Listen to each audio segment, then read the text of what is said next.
निकालना, एवरेज निकालना, ये सब बात कर रहा था। अगर एवरेज पूछा जाए फुल साइकिल का, पूरे एक चक्कर का, तो एवरेज करंट क्या आया था? 0 आया था। अगर हाफ साइकिल में पूछेगा तो 2I0/पाई आया था। RMS जो एक्चुअल है, वर्चुअल है, इफ़ेक्टिव है, उसे RMS की वैल्यू आपने लिखा था I0/√2। बच्चों एक सवाल ज़रा लगाओ। देखो अब बात नहीं करेंगे ना, अब क्वेश्चन आगे बढ़ते जाएंगे।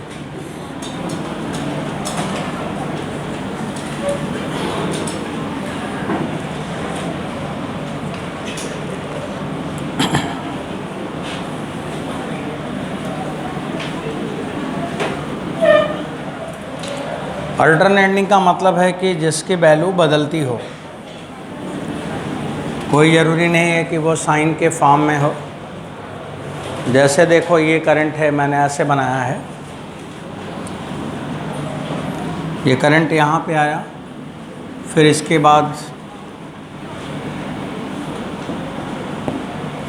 बाद ऐसे, तो ये भी क्या है? अल्टरनेटिंग है। ये वैल्यू बदल रहा है ना, ऊपर प्लस माइनस हो रहा है। अब ये साइन वेव नहीं है, साइनोसाइडल नहीं है। आपसे सवाल में पूछा है कि इसका एवरेज क्या होगा, RMS क्या होगा, तो एवरेज बताओ चाहे मत बताओ, लेकिन RMS ज़रूर बताओ। ये 0 है, T/2 है, T है। यहाँ पे करंट है I0, मैक्सिमम करंट है, पीक करंट है, और ऐसे यहाँ पर भी है I0।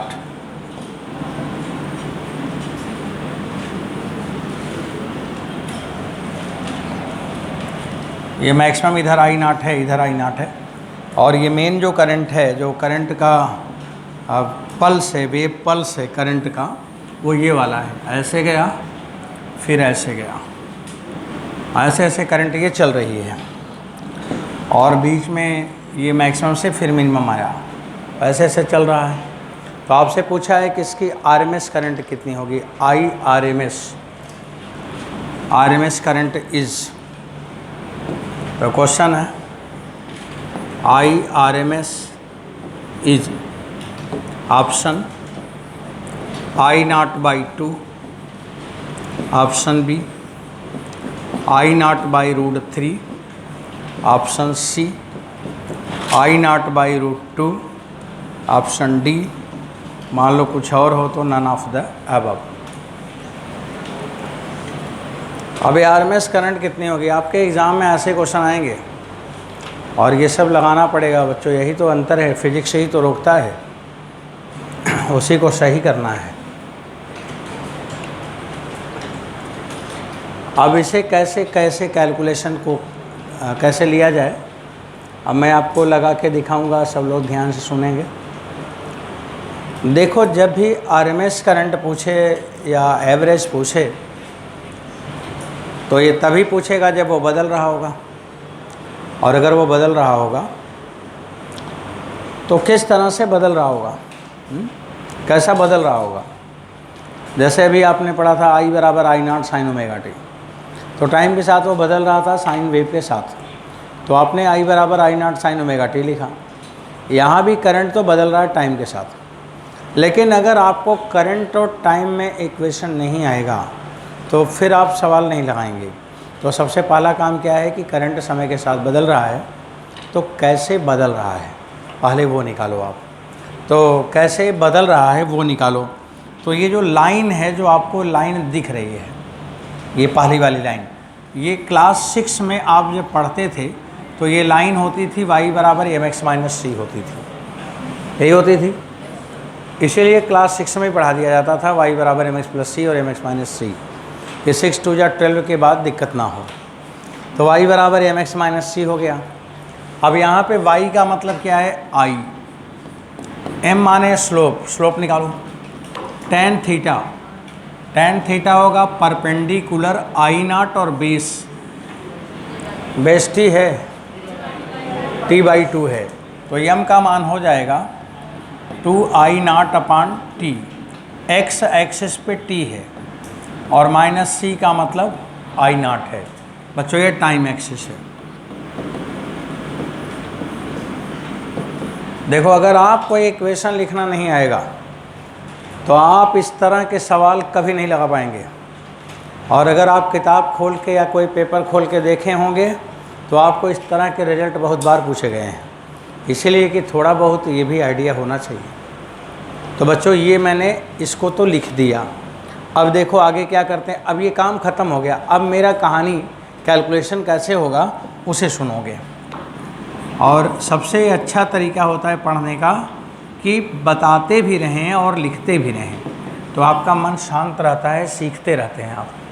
अब ये आई का मान आ गया।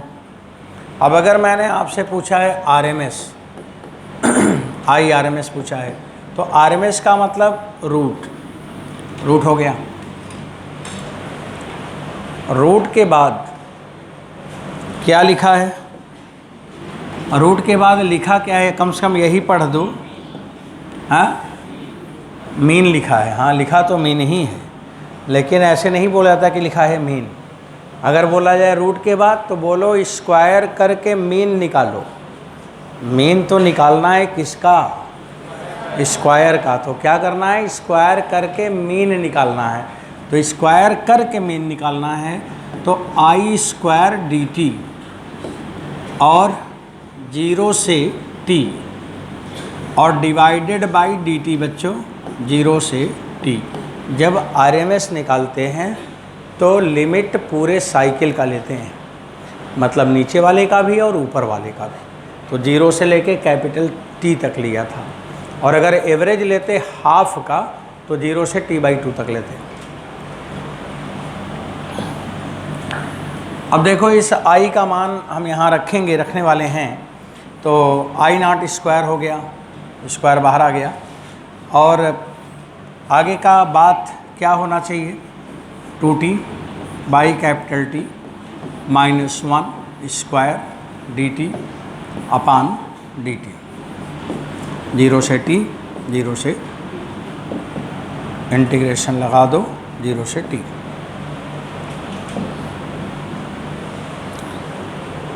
बच्चों इसे ज़रा ओपन कराओ।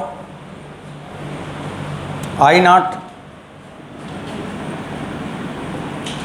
रूट के बाहर आ चुका है ना, रूट के बाहर आ चुका है तो आई नॉट हो जाएगा।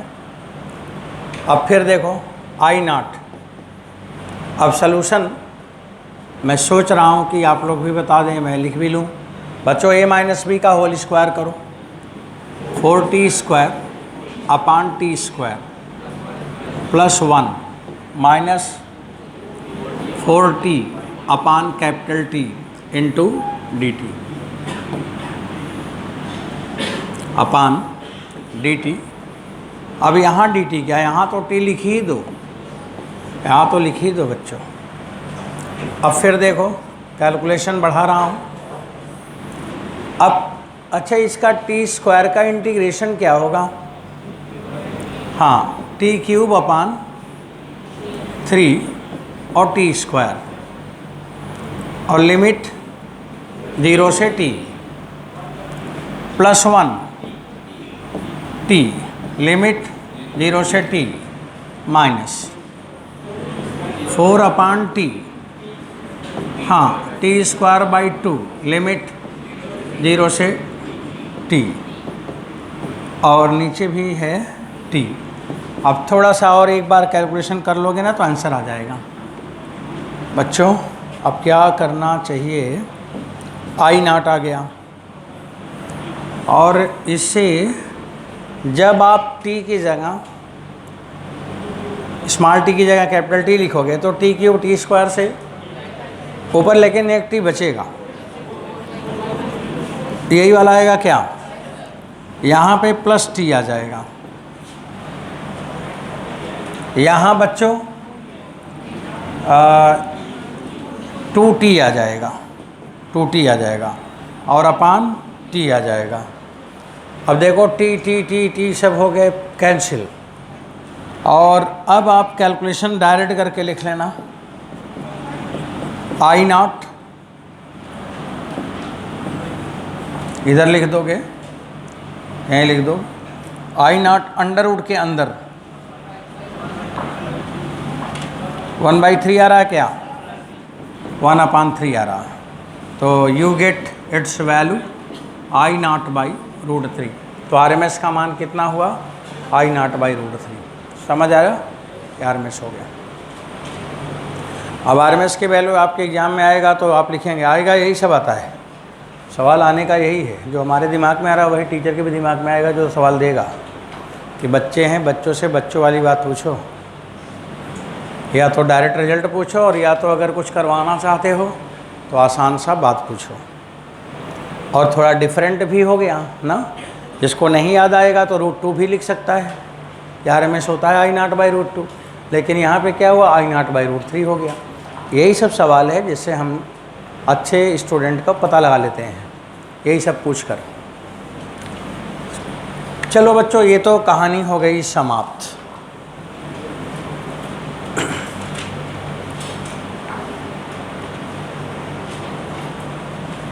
अब एक सवाल मैं और लिख लेता हूँ, आप उसे बता के तब नया कोई कहानी शुरू करें। RMS करंट किस डिवाइस से मेजर करते हो, हॉट वायर एमीटर, और उसका करंट डिफ्लेक्शन पे डिपेंड करेगा रूट में या थीटा का पावर 1 में, रूट में, रूट थीटा है, और इस DC में डायरेक्ट थीटा है। बस ये ध्यान रखना है। जैसे कोई टीचर एक्सपेरिमेंटल वाले होंगे तो वो एक्सपेरिमेंट वाले सवाल ज़्यादा दे देते हैं। चलो बच्चों लोग, एक सवाल और लगा लो भाई। देखो, इधर से करंट आ रही थी, इधर से करंट आ रही थी, इधर जो करंट आ रही थी I का मान एम्पियर में, और आ रहा था 4 sin 100πt, ये करंट आ रही थी। कौन सी करंट है, डायरेक्ट करंट है कि अल्टरनेटिंग, अल्टरनेटिंग। और बिजली वाले हड़ताल किए हैं और करंट आजकल कम आ रही है, देखा, बिजली वाले जो हैं हड़ताल करके बैठे हैं। तब यहाँ पे क्या किया, ये करंट कम थी तो मैंने इसमें एक दूसरी करंट मिला दी, और 6 एम्पियर DC बैटरी से करंट इसमें मिला दिया, तो एक अल्टरनेटिंग आ गया और एक डायरेक्ट करंट आ गया। अब दोनों करंट इसमें आ रही है, एक ये वाली आ रही है और एक ये वाली आ रही है। AC को DC में मिला दिया, कुछ भी कर दो, कोई करंट थोड़ी बोलेगा कि मैं नहीं मिलूँगा, जो मन में आए वो मिला दो। अब इसको मैंने मिला दिया, अब ये करंट इसमें जाने लगा। जब जाने लगा तो सवाल है कि RMS करंट क्या होगा, सवाल है कि एवरेज करंट क्या होगा, ये दोनों निकालना है। और जब आप दोनों निकाल दोगे तो मैं फार्म फैक्टर आपको बता दूंगा। RMS आप बता दो, एवरेज आप बता दो, तो फार्म फैक्टर हम बता देंगे। बच्चों यही है, दोनों को मिला के जो नया करंट आने वाली है उसकी RMS वैल्यू और उसकी एवरेज वैल्यू।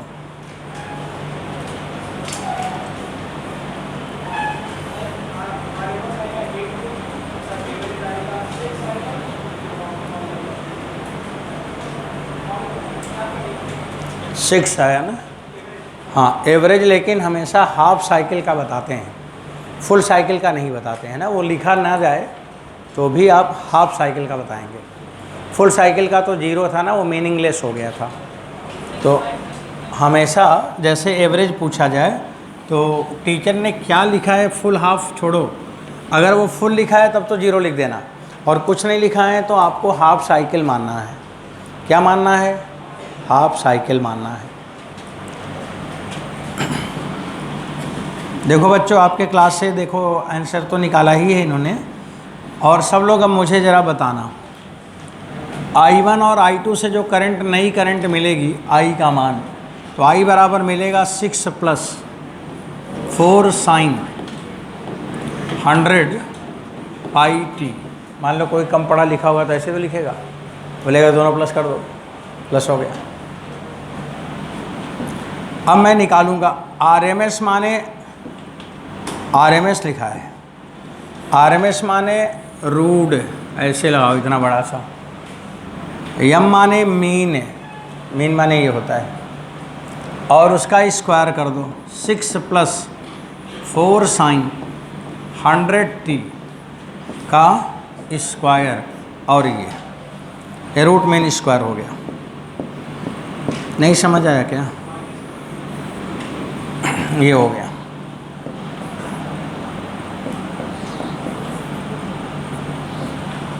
अब इसको सॉल्व कर लो। रूट के अंदर बच्चों 36 होगा, 16 sin स्क्वायर 100t। पेन का कलर बदल दें, उधर हो सकता पीछे ना दिखे, और आगे देखो 2ab 48 sin 100t। ये अब देखो साइन स्क्वायर का एवरेज वैल्यू और साइन का एवरेज वैल्यू, हैं? बोल नहीं रहे हो क्या? क्या चाहते हो? नहीं बोलना। 36 का एवरेज तो 36 ही होगा, और साइन स्क्वायर का सारा पब्लिक जानता है, हाफ साइन का 0, और इसके बाद 36 ये हुआ और 8 ये हुआ। 36 और 8 प्लस कर दो, तो रूट के अंदर 44 आया। रूट के अंदर 44 आया तो 2√11 एम्पियर अपना आंसर आया। आपके एग्ज़ाम में यही पूछेगा, एवरेज नहीं पूछेगा, लेकिन आप एग्ज़ाम में भी नहीं बैठे हैं, लेकिन RMS ही पूछेगा, ये तय है। एवरेज नहीं पूछा जाता है, उसको सही सवाल भी नहीं माना जाता है। हमारा जो मेन है, जो हमें ज़रूरत है, जिसकी हमें यूज़ करनी है, जिसको बच्चे को सवाल में रखना है, वो वैल्यू पूछा जाता है। एवरेज अगर वो पूछ लेगा तो दूसरे टीचर जो पेपर नहीं बनाए होंगे उसके ऊपर कमेंट पास करेंगे, देखो इतना बेकार सही बात पूछ लिया था, इसलिए वो सही बात पूछता है। लेकिन अगर मैं एवरेज निकालूं, बच्चों एवरेज निकाल रहा हूँ, तो देखो एवरेज निकाल रहा हूँ, सुनो।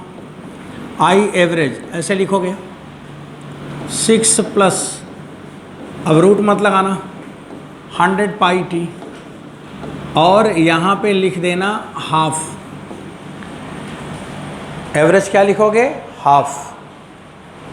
सब लोग रेडी है ना? आप देखो मैं लिख रहा हूँ तो उसको सुना करो। अब 6 का तो 6 ही होगा, और इसमें आपने लिखा था 2i/π। क्या लिखा था? 2i/π। तो 2i माने 4/π, बस। तो 6 + 8/π एम्पियर। ये कौन सी करंट हो गई? एवरेज। और ये कौन सी करंट हो गई? RMS। अब बताइए फॉर्म फैक्टर निकालना है तो क्या करोगे? RMS/एवरेज कर दोगे, आ जाएगा। हैं? नहीं निकाल पाओगे क्या? निकाल लोगे? एक सवाल और लिखो, एक क्वेश्चन और।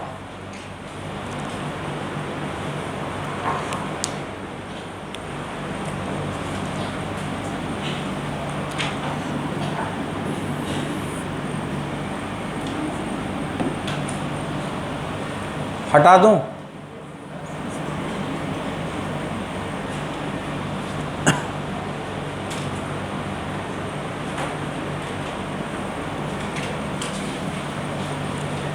अब आपको दूसरा सवाल एक और दिया जा रहा है उसको लगाने के लिए। देखो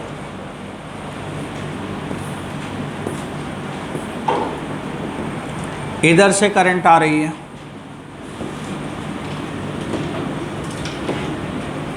इधर से करंट आ रही है,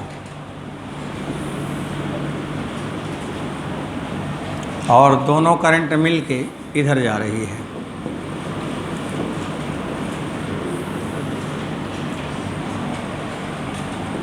देखो इसमें जो करंट जा रही है AC ये भी है और AC ये भी है। बच्चों यहाँ पे I1 का मान है 4 sin 100πt,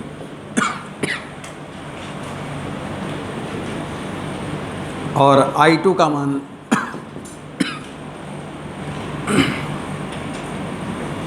3 cos 100 pi T. I1 और I2 ये भी एम्पियर में है, ये भी एम्पियर में है। ये दोनों करंट देखो, दोनों अल्टरनेटिंग करंट है, दोनों मिल रही हैं। और मिल के जब इसमें जा रही है तो आपसे यही पूछा है कि यहाँ पे RMS करंट कितना मिलेगा, IRMS। इन दोनों को मिला के RMS ले आना है।